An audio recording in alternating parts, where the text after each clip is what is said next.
Fun Duos. Today we will be telling you what star cards we equip for our light side heroes. A dark side star card video will be coming out soon. To start off, we wanted to start with Han Solo. Han Solo's star cards are pretty self-explanatory, like Air Burst, which deals more damage if you detonate the charge before it touches the surface. That is crucial because that is his best ability. We also have Smuggler Wits, which gains him an extra dodge ability.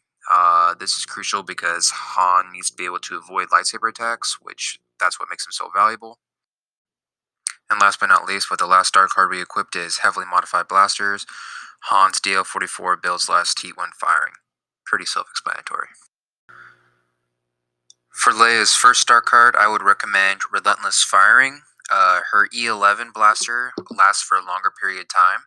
Next up, I would recommend the High Spirit card, where she's able to regenerate more base health. This is very valuable because at any point you want your heroes to have more health if possible. So as a general rule, I usually equip, if there's a card that either makes me regenerate more health or gives me more base health, I would recommend equipping those cards. And for our last card, I would recommend the Fearless card. Pretty much their thermal detonators just have a increased blast radius. So for Lando, we actually have 4 cards that we would recommend. The first 2 are definites, and then the last 2 you can choose between the 2. So the first one is Hot and Cold, which just has increased maximum health for Lando, which, like I said with Leia, is very important to get the increased health. And the next important one is Wide Eye, where the Sharp Shot can target enemies at a longer distance. This is crucial on Galactic Assault, because you need to be able to reach the enemies that are farther out. So for the last one, you can choose between Maximized Efficiency. If the Sharp Shot hits 3 or more targets, the recharge time for the next one is reduced. This is amazing on Galactic Assault. And then for the other one you're able to choose from is Quick Shock.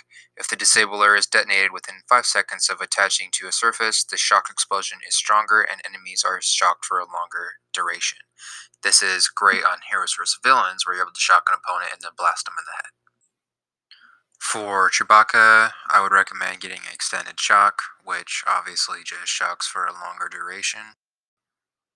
I would then get the bonus health, which I've already talked about before, but you got to get the bonus health. And then lastly, I would get Shocked and Vulnerable.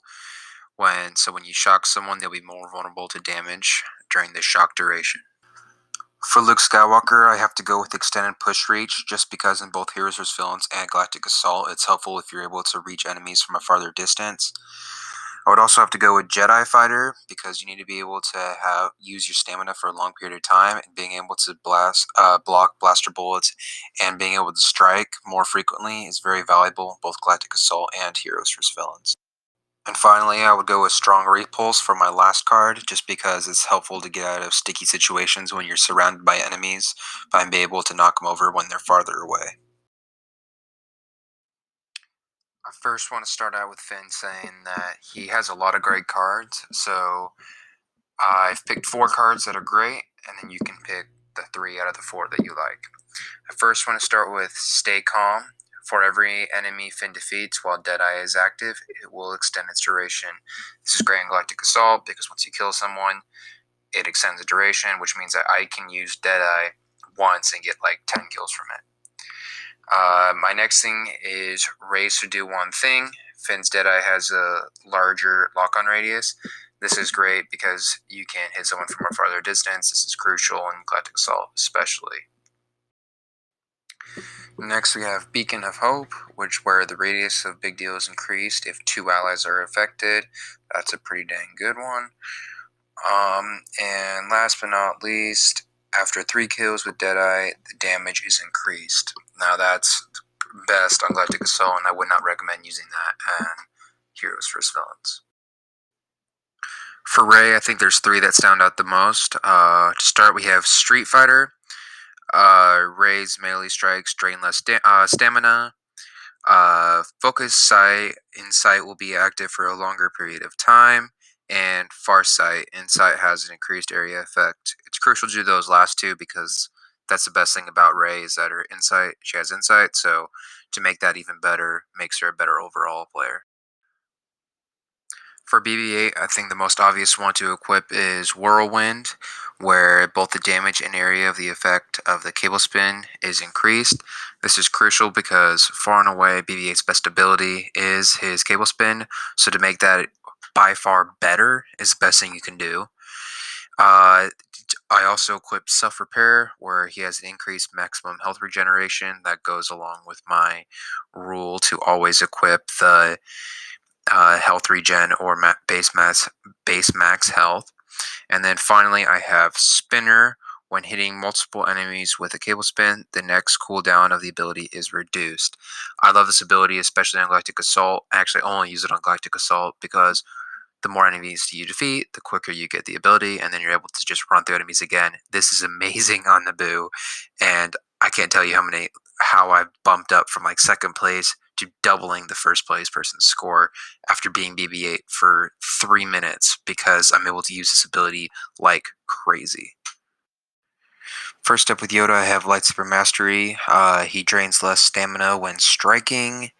Next, I have Jedi Mentor. Yoda receives less overall damage. This kind of goes along the line of the rules with the base health. You want your person to last as long as possible, so receiving less damage is important. And last, I have Unleash. The area effect of Unleash minimum size is larger. That's one of his best abilities is his Unleash, so it's kind of crucial to make it better than what it is. Like Finn, Anakin also has a ton of great star cards. There's 5 that I really like, but I'll give you my top 3 and then 2 honorable mentions at the end. The first one I love is Control the Force. The base radius of Heroic Might is larger. Up next, we have Attraction, which the pole dominance has a greater range. This is great for pulling back those cowering enemies. And then the last of the 3 is Tenacious. Anakin Skywalker has increased maximum health. And then for my 2 honorable mentions, I had to go with All of Them and Raw Strength. I love Raw Strength because if you have purple cards, you can take out heavies with Heroic Might. For our last hero, we have Obi-Wan Kenobi. To start off, we have Give It All Out Push, has a longer base range. Next, we have Perfect Defense, blocking lightsaber and blaster attacks drain less stamina. Obi-Wan already has great stamina, but this just makes it so he pretty much never runs out. And last, but not least for him, we have Jedi Resilience. Obi-Wan Kenobi has increased maximum health regeneration. Thank you for watching, everybody. Be sure to like and subscribe, share this video with your friends. Be sure to comment what video you would like to see next. We already have the Dark Side star cards in the works, but we'll get that out to you as soon as possible. Thank you for watching, and tune in next time.